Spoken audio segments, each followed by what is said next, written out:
Okay, so hi and welcome to Business Unusual. I'm here with my guest today, Sarah Djamshidi. Hi. Hi. And we're going to talk about what to do when business unusual becomes business as usual. So before we get into that, Sarah, tell us a little bit about your company. Sure. Speedshift Advisors is a lower middle market M&A advisory firm. We work with business owners on M&A, merger and acquisition. So whether they want to position their companies for sale or they want to acquire companies, they want to buy companies. So that's what we help them with, the whole process all the way to the transaction. But we are also very planning oriented. We're not your usual boutique investment bank in that we just purely do transactions. So we really like to roll up our sleeves and help clients, whether it's with business strategy, which may or may not include, M&A. So business strategy, which involves growth, as well as, really planning for an exit. So what does that look like? What are the options available? And even if it's way down the line, so we like to work with business owners. We help businesses across many industries and geographies and different shapes and sizes, so it's been definitely an interesting time helping clients with that. Yeah. So have it's been an interesting time for everybody for sure. So you've been in business a while. Did you Hmm. go through other big crises? I think, yes, I think we have. The last crisis, the financial crisis, which it was, with, housing crisis and all kinds of things. The last crisis, I think I was also in the same position, different organization, but I was helping business owners again. I mean, that's what I've been doing for the last, 20 going on 5 years. So, at the time, I basically, it was 2008, and I was trying to help my clients help raise capital. As we know, it was the financial crisis, the real estate crisis, what have you. Nobody was trying to provide capital of any kind. And meanwhile, I was helping these businesses, early stage, what have you, that needed that. So I had to retool and say, all right, well, if the capital is scarce, what else can we do to help our clients? So it was sort of retooling and trying to find revenue, and so helping them more, almost like in a, extra horsepower lended to their business development efforts. So I actually hired more people to help with the business development for my clients. It's essentially become business development arm of their efforts. So I said, well, it needs to be dollar coming through the door. I mean, okay, investors, if investors are sort of shying away, so let's find, revenue from customers. So that's what we did, and it was very helpful, very successful. So that's how we cope, sort of retooling and sort of staying in touch with the customers and clients and trying to deliver that. What lessons did that teach you for dealing with COVID-19 right now? Yeah. Well, I mean, nobody saw this coming, and no amount of planning. I mean, nobody saw. I mean, sure, they talked about pandemics, but like, who plans for that on a daily basis?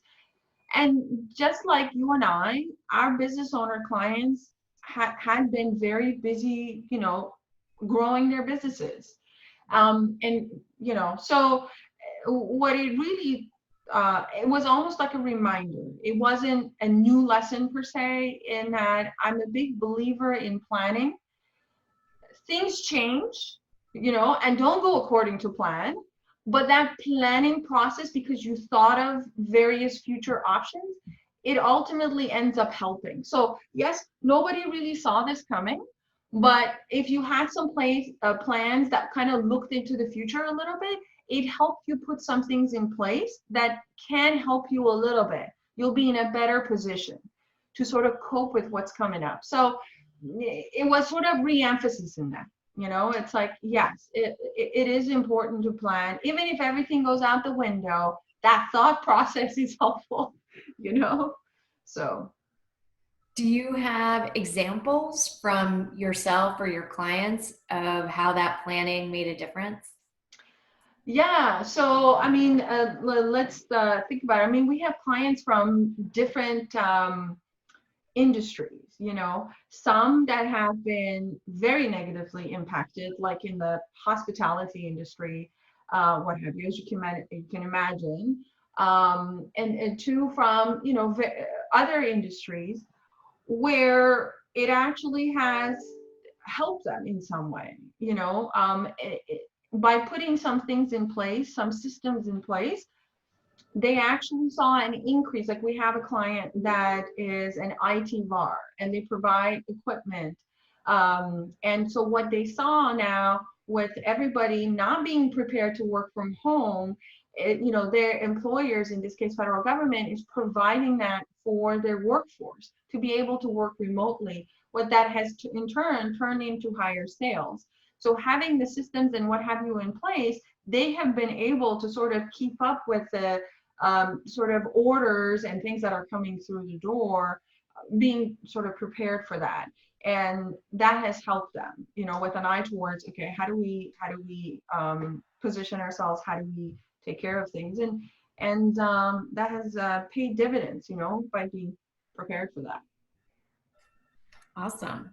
Yeah. So it's a lot of what you say echoes what I've talked about with other people, that Mhm. when you have plans in place, no one could prepare for this specifically.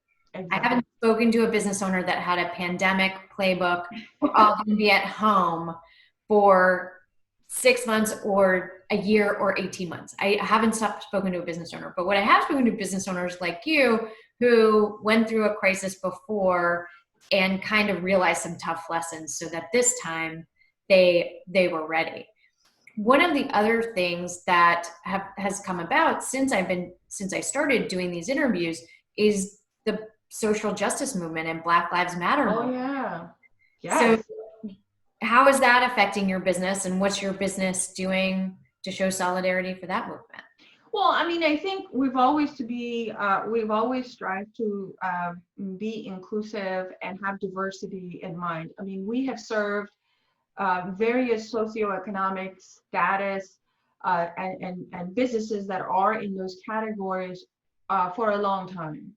Um, you know, helping the veteran-owned businesses, had clients in that space, continue to be active in that space. Women-owned businesses and diverse kind of businesses are in. So it's sort of rooted in everything that we do. So honestly, it's if anything, again, it's almost like a reminder that we should be doing more of that.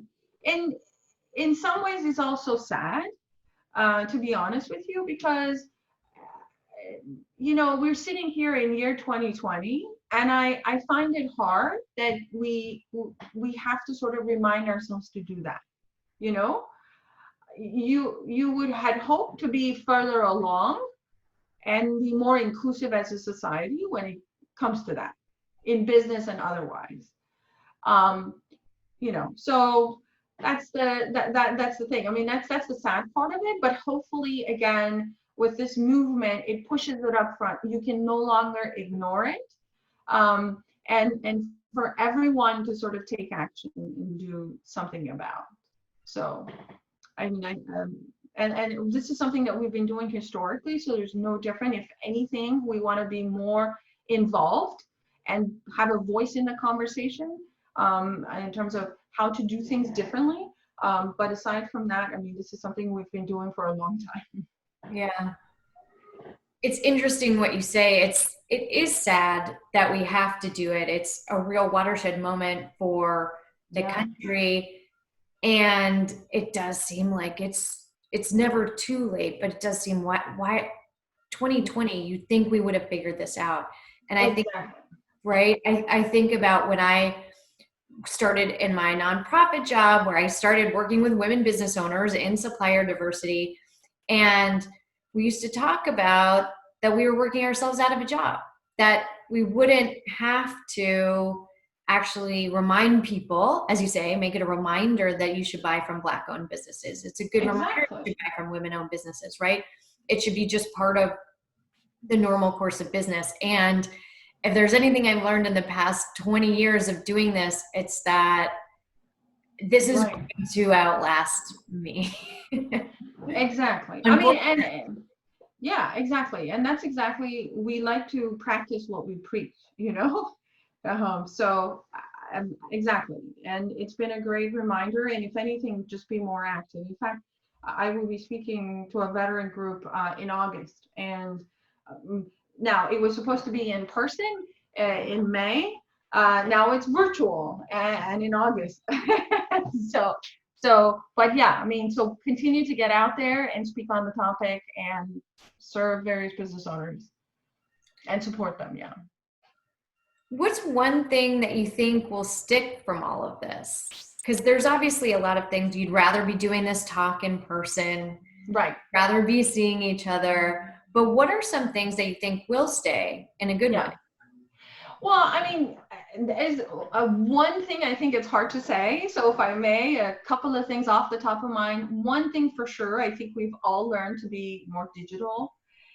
We have become more digital recently. Everybody has, from our marketing, for all business owners, everything. But now this taking it to a whole different level. I mean, now, how do you do teamwork in a digital environment? How do you still facilitate collaboration among your team to be able to, still have that creativity and the sort of brain trust of the group? But at the same time, now it's not in a fashion where you and I are sitting across the table and we can sort of go back and forth. So, truly digital, how do we do that? How do we continue to grow our businesses? How do you instill the same sort of corporate culture digitally in your team? And then how do you support, like you and I, we work with business owners. I like to sit across the table from one or have a cup of coffee or whatever. It just makes the conversation a lot easier, eyeball to eyeball, as opposed to through a screen, And so, but we have to learn how to do that. I mean, that's the world we live in. I mean, we used to do that a little bit. Now this seems to be the only way we need to do it. So digital is one thing. And the other thing I would say is, again, not to say the thing, in terms of being planning oriented and saying all of that. I mean, I think that's another thing that really emphasizes is just sort of thinking long term and sort of working it backward to today across multiple facets of your business and looking at it and saying, what are some of the things I can put in place to help me get there? And things will change, and you may change course, as you go down, because you have different feedback and now you have new data. And now you say, okay, well, I was going this way. Now I know I need to, steer the ship in this direction. It's okay. But having that longer term view and not having your business so up close where you're in the trenches and you don't see, then I think that's very important, more so today. Again, nobody saw this coming, but if you looked at your business in the long term and sort of had an end game in mind, that kind of helps. That helps deal with various challenges that come along the way. I mean, whether it's a downturn. I mean, now we're looking at, okay, coming out of COVID, are we looking at recession? Is it a V shape, U shape? I mean, all kinds of debates. But the thing is, this will pass. This will pass. We will survive. We will thrive, so it's just getting us there. And just having that perspective, I think, is helpful. So there's a couple of things, Yeah. What would you tell someone who's your client or your potential client that they need to be doing right now in terms of planning? Yeah, I mean, the very first things when I sit down and talk to business owners is, forget all this, but at the end of the day, what would you like? How do you, if you were to watch this movie, how do you want it to end, right? Like, do you see yourself selling your business eventually? It could be 20 years from now. That doesn't matter. Or you want to give it to your employees, or you want to pass it on to your children. Let's start thinking about, what do you ultimately want? Because my whole thing was I simply focused on the business and what's wrong with the business and how can we fix the business and how can we, help doing that. After doing it for so many years, what I came to realize is that that's all important. But at the end of the day, it's as a business owner, what do you want to do with that business is even more important because that gives you a framework that you're operating in, right? Yes, I want to grow the business because I want to sell it one day. Now, I don't know when that is. It could be 10 years from now, 20 years from now. I'm quite young. I can do this for the next 20 years, that kind of thing. But having that sort of perspective is very helpful. And it sort of helps give you a framework and a lens to look at. And so, you know, so bringing it back to the point of when I sit down with the clients quite often is how do you see yourself 10 years from now? I mean, it sounds like an interview question when you used to go for a job. It's like, where do you see yourself in 5 years? But it's almost the same thing. It's like, as a business owner, how do you see you as a person as well as your business in 10 years, And, with that, then we can work backward to today and saying, all right, in order to get there, what are some of the things we need to do? You want to pass it on to your children, great. You want to shut it down, we can talk about reasons for that. Or, you want to position it for sale, those kinds of things. Right. And then that informs how hard it's going to be to make the changes to make the business better or keep it the same. Yeah. What about you? I mean, what do you do when you sit down with a prospect? Like, how do you? Well, I start the same way, but I kind of start with what are you doing now, right? Because my clients, they want to get bigger clients. So they're not just growing their business, but they want bigger clients. They want corporate clients. They want to see how this diversity thing works.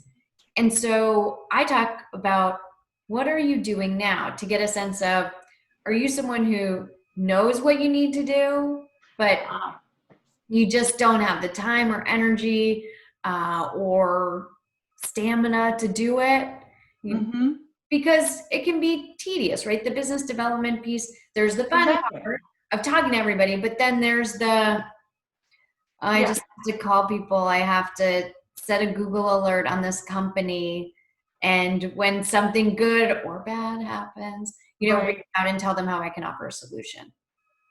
So I think that's where I start with them. Kind of similar, but more, where are you in this? Do you want me to tell you you're doing all the right things? Because sometimes people call me for that.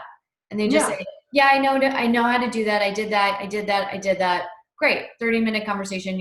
You are where you need to be. If you hire a team and you don't want to train them how to do what you know how to do, call me.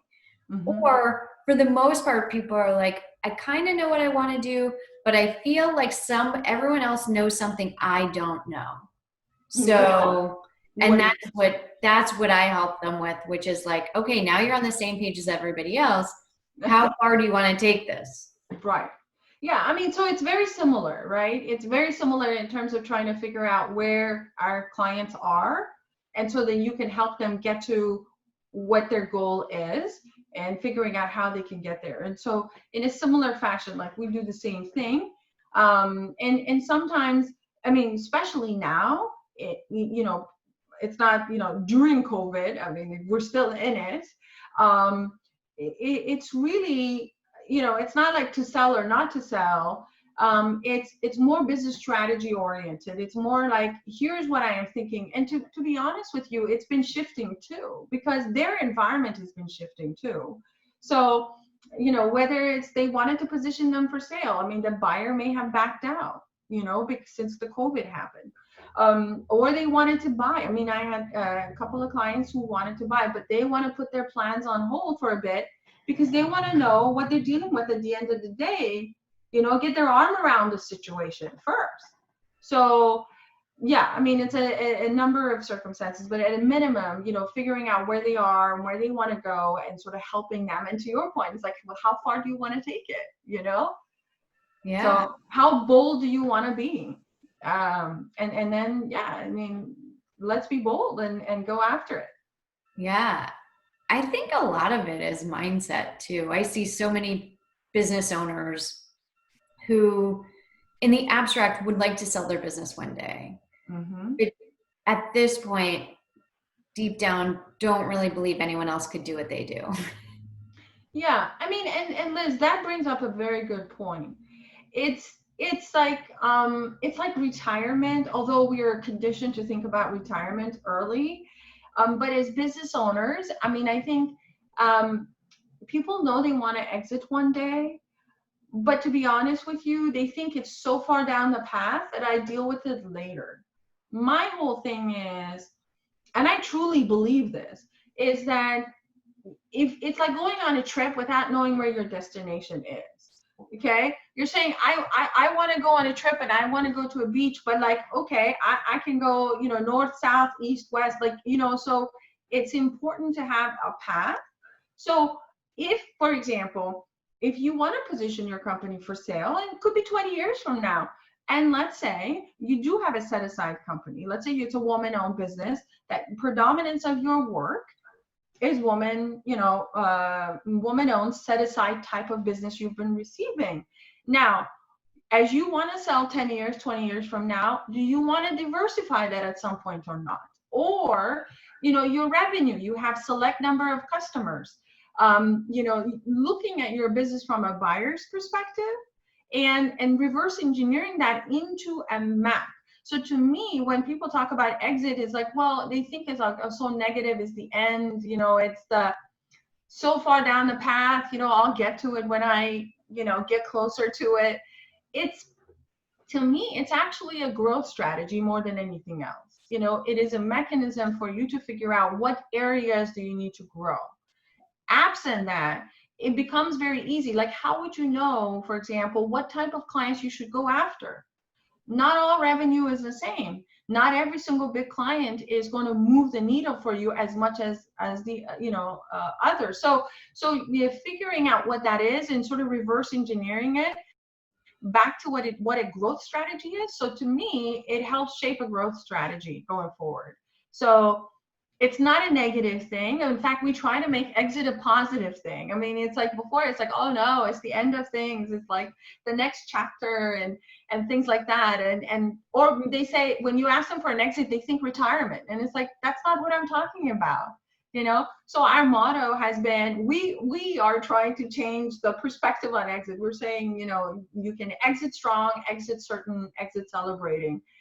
All positive, and let's sort of use that as a fuel to energize your growth and give you a sense of direction as to what areas you need to emphasize on, what kind of key employees you need to hire, to move you in that direction. So that's great. I love that tagline too. I've told you that before. I do. Yes, I appreciate that. So that's been very helpful. Yeah, because I think for a long time, exit had such a negative connotation. We work with some marketing and branding sort of firms, and they told us, oh no, don't put exit anywhere on your marketing material. And we're like, well, why not? I mean, they're like, because it's so negative. People have a negative sort of feelings associated with it. It's true. So we're trying to change that. Awesome. One company at a time. So if someone's listening to this and they're thinking, oh, I need to talk to Sarah, how would they get in touch with you? How should they contact you? Yeah, so LinkedIn, I am on LinkedIn, Sarah Djamshidi. You can Google me, speedshiftadvisors.com, our website. So all of those. I'm not on Instagram, or if I am, very passive. So I don't have all those other handles to share. I do have Twitter, but really LinkedIn would be the best, as well as just, through our website, and so I can share my contact information and it can be in the notes. Great. Yeah, I'll put those in the show notes. And Sarah, thanks so much for sharing with us. Thank you. This is great. Thank you for having me. Yeah, thank you. And I'll see you next time on Business Unusual.